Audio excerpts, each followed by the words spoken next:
আমাদের পাবনা পলিটেকনিকের মেধাবী ছাত্র আমাদের শহীদ জাহিদুল ইসলামের গর্বিত পিতা জনাব দুলাল উদ্দিন মাস্টার এখন আমাদের সামনে বক্তব্য পেশ করবেন।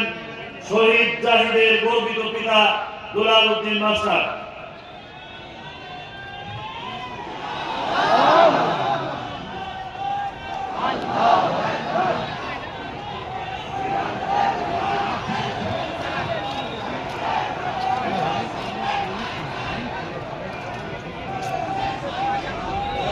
বিসমিল্লাহিররহমানিররহিম। বাংলাদেশ জামাত ইসলামী পাবনা জেলা শাখা কর্তৃক আয়োজিত আজকের এই সুধী সমাবেশের মাননীয় প্রধান অতিথি আমিরে জামাত ডক্টর শফিকুর রহমান